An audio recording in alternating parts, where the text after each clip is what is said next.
Hello everyone and welcome to Who Wore It Better, the weekly segment in which I review Raw and Smackdown back to back and try and figure out which show won for the week. And you know folks, it's 2017. I've been doing this segment for weeks and months now, yet still there are several people out there lurking in the comments section below. Let's just call them Smackdown Snowflakes. People who want to call me a Raw fanboy or say I have a Raw bias for having the temerity, having the audacity to possibly say that Raw has won several weeks out of this whole experiment of mine. It hasn't been a complete blowout, hasn't been completely one-sided in terms of SmackDown. Brian, how can you say Raw was better? Because of this and because of that, because AJ Styles and because the cool McMahon is running things and Daniel Bryan's on it and it's only 2 hours. Why don't you vote SmackDown every week? Here's the thing.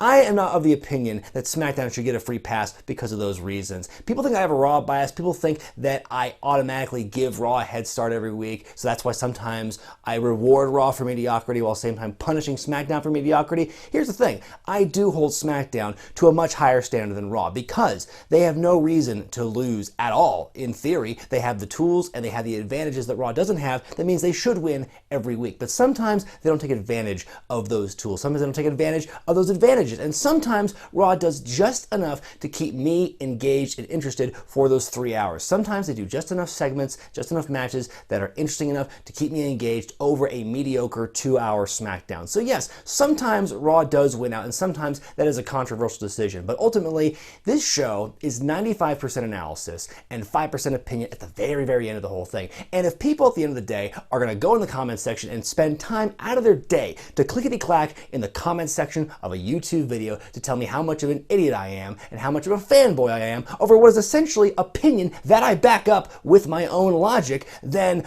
I don't know what to tell you. So, now that I have that off my chest, let's talk about Monday Night Raw, starting with the parade of promos at the beginning to set up all the exposition and all the storylines and angles happening on the Raw side of things, in particular with the Royal Rumble match. First of all, you have Roman Reigns coming out, you've got Paul Heyman coming out, Kevin Owens and Chris Jericho coming out, Seth Rollins coming out, Braun Strowman coming out, Brock Lesnar coming out, then a wild Sami Zayn approaches and a huge brawl breaks out. I love the ending of this opening segment with the big brawl happening, everyone just going nuts, beating each other up. That was great, but the one thing I didn't like about all the promos one after the other was, here's this thing that they do now with WWE, is that if there's multiple people coming out, someone's going to cut a promo, but maybe 2 paragraphs. I'm going to say my thing. These are the words I was told to say. I'm done now. Then they stand there for a beat or 2 or 3 while they wait for the next music cue to come out. And that's fine, but it's like what they need to do is have something prepared to say after that. You know, they'll finish their 2 paragraphs of dialogue, they'll stop, they'll stand there just looking smug, waiting for the next cue to happen. I want some more mid-sentence interruptions. Can we just get some more of that, please? If you're going to have all these people coming out, have them actually interrupt people. Don't just have people say, well, he's done, now I'm going to play my music. Now that he's done, I want to make sure he got his words in because I'm a respectful wrestler. Rusev and Jinder Mahal taking on Enzo and Cass, and what they made it sound like it was kind of the blow-off to their feud, which I find interesting that we kind of ended on a Raw like this. It was a fun tag match for what it was. Great to see Enzo Amore back in action after several weeks off, and yeah, Enzo and Cass win the match. Daivari taking on Lince Dorado in Cruiserweight action. Jesus Christ, Jack Gallagher and Austin Aries doing guest commentary in this match. I think it's a little bit of overkill. You're turning into SmackDown, guys. The main takeaway with this segment was it was to plug the I Forfeit match between Gallagher and Daivari for the next night on 205 Live. The biggest takeaway from the match itself that I got was, holy shit, Lince Dorado used a lethal injection and it was a false finish. Okay. Nia Jax attacking Sasha Banks earlier in the day when Sasha was getting her knee evaluated. One question, Sasha Banks wasn't in her gear. Why was Nia Jax? Tag team title match as Cesaro and Sheamus defend against Anderson and Gallows, and what was one of my favorite matches of the night. I loved the whole divide and conquer story they were really trying to plug here with Anderson and Gallows. I feel the divide and conquer thing makes a lot more sense in an actual tag team match than 2 singles matches 2 weeks in a row. That's not necessarily divide and conquer unless you're trying to plant seeds of dissent. That's not what happened. Anyway, I'm getting ahead of myself. Anyway, this is a cool physical match between these 4 guys. I love the action in this match. A lot of close calls, a lot of really cool false finishes that really made me kind of jump up. Oh, is this really going to happen? What happens at the end is it's a dusty finish. Sheamus clocks the referee by accident. Sheamus gets hit with a magic killer by Anderson and Gallows. A second referee comes in, makes the count. So for a minute, you think that Anderson and Gallows won the tag titles, which would have been cool by itself. You know, having a title change like that on Raw, that's pretty unique. But it was a dusty finish. They pulled it back, saying Sheamus got DQ'd for hitting the referee. So Anderson and Gallows win by DQ. Sheamus and Cesaro keep the tag titles. Very rare to see a dusty finish benefit the faces. Usually, it's something that benefits the heel because the heel is the one who's supposed to be losing the championship championship, and the crowd goes nuts for it, but oh, actually the heel gets to keep it, so ha ha ha, lives to fight another day. So very interesting that they have a finish like this, and I hope they keep this going for a little while longer after this controversial finish. It was at this point that they showed the full 3.5 minute or so package, the tribute memorial thing for Jimmy Snuka, and I'm very conflicted about this because, you know, when I first heard that he died, one of my first thoughts was, oh, how are they going to cover this on Raw the next day? Is it going to be just the RIP card at the top? Is it going to be RIP card and a package, no card, no nothing? Are they going to Benoit him? I don't know what's going to happen. Even China, they gave a package for her, but it was mostly like tweets. Like, it wasn't like anything like as touching and as deep and emotional as the Jimmy Snuka one was by any stretch. It is very conflicting to have this loving tribute package to him, because on the one hand, Snuka was a very influential, pioneering wrestler. In his prime, there was no one like him. He was kind of Hogan before Hogan, before the company really blew up. So Snuka is a very pivotal character in the history of WWE, so it only makes sense to give him this tribute. But at the same time, there's all this whole murky stuff with him and Nancy Argentino, and like what really happened, and the fact they did bring back the charges against him last year for the murder of Argentino, but he was cleared less than a week before he died because he was mentally incompetent, mentally unfit to stand trial. But that doesn't really absolve him of anything. Doesn't mean that he's innocent, you know. So it's very murky, and the fact they did kind of unperson him last year when he was charged with those crimes, it's very tricky. And it's, again, like, it's your damn if you do, damn if you don't. I think them just doing a title card at the beginning, RIP, that's all I expected them to do. So I was surprised they did the package. Then again, I wasn't surprised. It's just super weird, and no one's going to be happy no matter what they do. The New Day come out, and they kind of cop the whole Jericho gimmick, where it's like, we're all going to win the Rumble, and we're all going to go to WrestleMania, and all going to win the championship. Very weird parallels to that. Then Titus O'Neil comes out and interrupts them because he wants to collect the whole set. He wants a job to all 3 members of the New Day. Titus says he wants one of their Rumble match spots. Big E makes a reference to an illicit website. That ain't PG. The two of them, Titus and Big E, have a match together. Big E wins, but not before Titus hits Big E with the Dominator. Also, fun fact, Titus has now officially hit the Dominator more often than Farouk ever did. Charlotte comes out to talk about her winning strategy, and surprisingly, it's not taking the Simon system. She basically just raids Bayley's old MySpace page and shows pictures of her when she was taking pictures as a fan with other wrestlers from years ago, showing scans of Bayley's old poetry as a child. Bayley comes out to interrupt, and Charlotte powders, and Bayley just comes out, and I kind of wish that she showed more fire and more like anger about this stuff. I mean, I know that's not part of her gimmick, but I just wish she showed more like kind of aggression, kind of like what she did at the end of her run in NXT. That's what made it, the rest of her time there so special, was the fact that she got more of a backbone and wasn't so awkward, and finally showed that she could be a dominating presence in the ring. I feel that when she went up to the main roster, they took a lot of that away from her, so now she's kind of back to square one. I've said this before, but now I feel like the fans don't have enough of a reason to cheer for Bayley at this point. You know, they said, well, she did great at NXT, and fans are like, yeah, but like, what have you done for me lately? Brian Kendrick versus Cedric Alexander, continuing the storyline with Cedric and Alicia and all that stuff.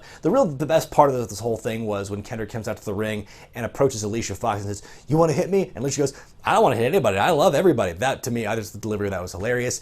Cedric Alexander wins after a big fat lumbar check. Then he kind of fabes Alicia Fox, who's still crazy. Kurt Angle was officially announced to be in the Hall of Fame for this year. If you want to know what I thought about that, click this link right here. Main event time, Jericho, Kevin Owens, and Braun Strowman taking on Seth Rollins, Roman Reigns, and dweeby Sami Zayn. Holy shit, that backstage segment with him and Rollins and Reigns trying to recreate the whole Shield thing. That was not a good look for Sami Zayn. I thought he was a little too far over the dorky line. A couple of spots here I really enjoyed. The cool double aerial attack to the outside by Zayn and Rollins. Rollins kind of lawn darting himself into the wall after doing the suicide dive, though. Kind of a weird moment where Sami Zayn got a near fall, just a near fall on Braun Strowman, and that got a "This is awesome" chant from the crowd. I'm like, okay, like, I don't think 1 or 2 cool spots in this bigger match necessitates a "This is awesome" chant. Y'all know how I feel about that chant. Anyway, the match ends when Strowman kills Sami Zayn with a running power slam, wins the match for the heels. But really what the meat of what happens here in this segment is the big melee back on the stage. There's spears,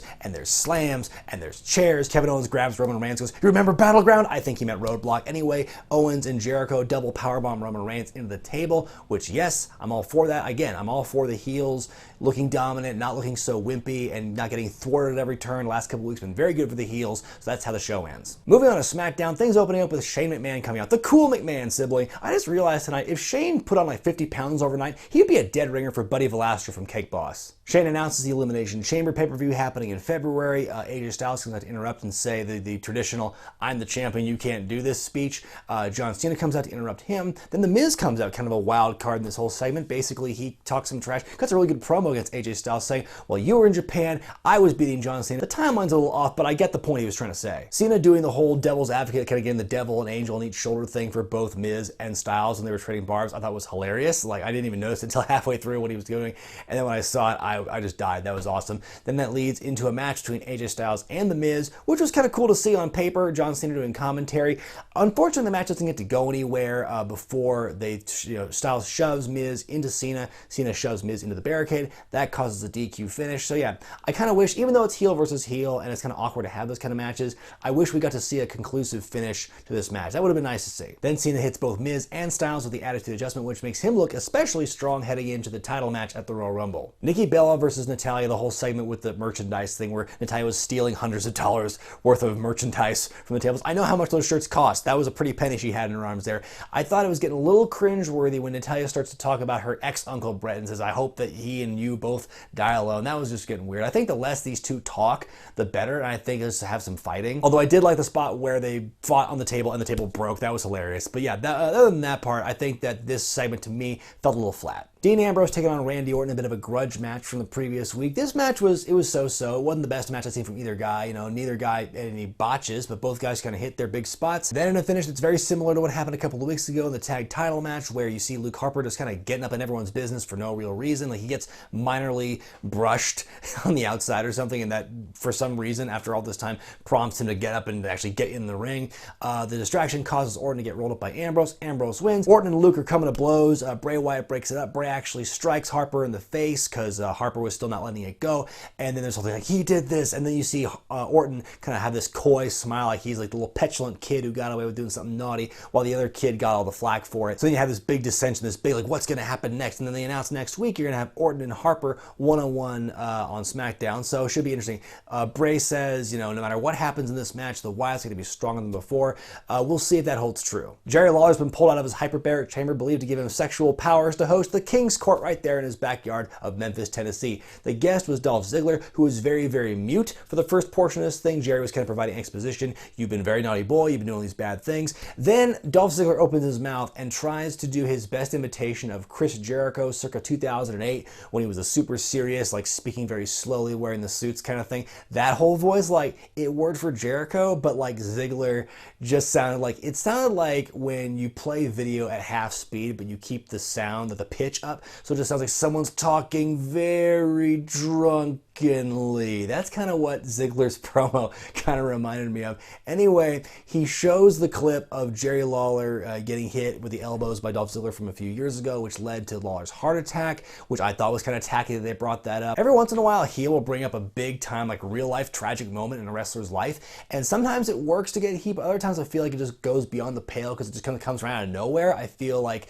it's just kind of thrown on the last second, like, get some heat, talk about this sad thing. So Ziggler talking about the heart attack thing. Last year or 2 years ago, it was Paige talking to Charlotte about Reed Flair, and before that I'm reminded of like Edge telling Michael Hayes from out of nowhere, Terry Gordy's dead. So anyway, Lawler tells Ziggler, you'll always be a loser no matter how many times you change your attitude. And then Ziggler with the super kick to the heart, and then JBL runs in to try and console his friend. That's where the segment ended. So, it's more of the heel turn with Ziggler. I mean, it's definitely like, there's no shades of gray anymore. Ziggler's full on heel now. I hope he doesn't talk like that anymore. That's all I'm wishing for. Main event time, the historic Women's Championship match in the steel cage is Alexa Bliss defending against Becky Lynch. This match, I feel, could have done a lot more. I think if you compare it to the Hell in a Cell match between Charlotte and Sasha Banks, those two had a lot more to work with, and I think they really used their environment to their advantage. I think with Alexa and Becky, they did like a couple of big spots that were really fun to watch. Like there's the spot where like Alexa took a big face plant into the top rope from like them standing on the top rope. Becky knocks her off, face dive into the top rope. That was a really sick spot. Then there was the Beck Exploder from the second rope. That was really cool.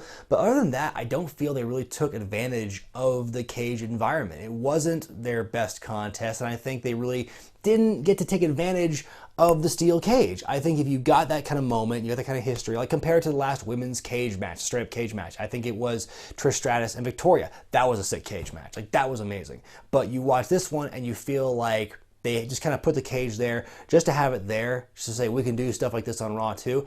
And so it didn't work out, in my opinion. And then especially kind of souring on me was this: the whole point of the cage match being booked was to try and right a wrong. The whole thing was it was to avoid interference from La Luchadora or whoever. Then who comes out? It's La Luchadora, completely negating the whole point of this cage match in the first goddamn place. I feel this happens a lot. Like whenever they say they're going to do a stipulation match to try and correct something that a heel has been doing wrong or abusing for the last several weeks, it almost always ends up as a huge red flag that, hey, we're doing this to right a wrong, but the wrong happens anyway. Like, spoiler alert, Kevin Owens is still going to win and retain the title out of the Royal Rumble because Chris Jericho's still going to find a way to interfere. Anyway, La Luchadora comes out, she blocks the exit for Becky Lynch. Becky gets hit with a DDT. Alexa Bliss retains the championship. After a bit of a scuffle, the mask is pulled off to reveal Mickie James under the mask all along. I don't know if it was her under the mask every time. I was always under the impression that it was an NXT woman, Deonna Purrazzo, who was under the mask for those first few weeks as the La Luchadora double. So anyway, Mickie James is now aligned with Alexa Bliss, and now we have a week to figure out why, Mickie, why did you pair up with Alexa Bliss? What's going on there? So that's a bit of intrigue. That's exciting to try and find out what's going to happen next week with the reveal there, and that's how the show ends. Time now for me to decide who wore it better for the week, Raw or SmackDown. And folks, believe me when I say this, SmackDown was not a bad show. SmackDown did not suck. However, in my opinion, and that's the real important thing, is this is the 5% of the show that's opinion, I didn't think it blew me away either. When half of the segments on your show really underdeliver, to me, that means you ding some points. I didn't care for the Natalya Nikki segment. I thought that was kind of weird. I didn't like the cage match. I thought it kind of underdelivered. I thought the in-ring stuff didn't live up to the hype, and then you have the finish, which negates the whole point of a cage match in the first place. That takes some points away from me. Dolph Ziggler's heel voice, please don't bring that back ever again. There was still good stuff with SmackDown. I love the opening segment, especially Miz as the wild card getting thrown in with Cena and Styles. I love what they're doing with the Wyatt family progression. Not so much the match with Dean Ambrose, that was nothing to write home about, but the progression, the fallout after that, to me, was very interesting. And I loved seeing Jerry Lawler come back. I think Jerry Lawler is missed on WWE programming, in my opinion. But that's my thought about SmackDown. It was an okay show, but it could have been a lot better. There's a lot of missed opportunity there, like I've said in the past. With Raw, I mean, and don't get me wrong, Raw had a lot of missed opportunities too. I think Raw wasted Brock Lesnar on their show, just having him in the opening segment, just doing a couple suplexes and an F5. That's all. Yeah, I'm sure he made like $50,000 or $100,000 that night anyway. Making Sami Zayn, who is this like super hardcore fighter, he's like, he's tough, and then doing this whole dorky fanboy thing with the Shield, I thought was kind of a step backward for him. Bayley, I think, is still, like I said, lacking the fire. She needs to be a really convincing face, especially as an underdog face. Meanwhile, the pros, I liked the opening and closing segments. I thought Raw was bookended by crazy, fun, action, brawling stuff that was really fun to watch. I love the tag title match. Even though they had a dusty finish, it was still an engaging match to watch, and it makes you want to see more. Because, hey, technically, Anderson and Gallows won clean. You know, they had the ref knocked out, and it was a dusty finish, but you know they can win, and you want to see what's going to happen next if the circumstances are a little different. And Alicia Fox, I thought, was pretty funny. I'm going to give her a point just because I thought Alicia was funny in the match and then the post-match segment. And I think Charlotte's heel work is very good. You hate Charlotte for saying the things she says and doing the things she does. You want to see her get beat up. She's doing it great. You know, she's the opposite of my whole thing about cool heels. I think she's doing a great bad guy heel you want to boo gimmick. I think it's great. So yes, it was a close one again. And you know, again, you might think I'm rewarding Raw for being mediocre, but I don't think it was a mediocre show. I think it hit all the right points where it had to, and it worked for me. And SmackDown, I'm sorry that my opinion offends those who are diehard SmackDown fans. And again, I thought SmackDown was okay. It just needed some work. I thought it ultimately didn't impress me. It didn't make me go, wow, on the level of those opening and closing segments of Raw, like the tag team title match. That's what I'm saying. And again, when your main event underdelivers in what I thought was kind of a major way, I think you're going to suffer. If you don't like the last minute or 90 seconds of me choosing one show over the other, if you're afraid I'm going to hurt your feelings or piss you off by saying that Raw won over SmackDown or SmackDown won over Raw, then just don't watch that part. Just watch the first 90% of the video where I just analyze Raw and SmackDown. If you want me to just lose the opinion section of this segment entirely, if you don't want me to interject and pick a winner each week, let me know in the comment section, because, you know, I don't like beating myself up over making a decision, because I don't want to feel like I'm being bullied by the Smackdown Snowflakes or the Raw fanboys, whatever. I don't really like to be in that position. It's my opinion, it's my segment, it's my show, and these are my thoughts. And if you really get mad about it, you know, I don't know what to tell you, because it's an opinion, and I'm trying to do my best to back it up with reasoning. And if you just want to go, bah, AJ Styles, then I don't know what to tell you. So again, if you don't want me to give you my thought on who wins for the week, let me know, and I'll consider just striking that part from the segment, and I'll just do a straight up analysis of Raw and SmackDown every week, and not compare them and just, you know, grade them on their own islands. I'm open to that. Let me know. Honestly, I'm open to suggestions at this point, because honestly, I think the level of bile and vitriol that I get in the comment sections for this segment, Who Wore It Better, greatly surpasses anything else I do on this channel. I get more thumbs downs for this than anything I've ever done. And, you know, and that's just the ones I pick raw.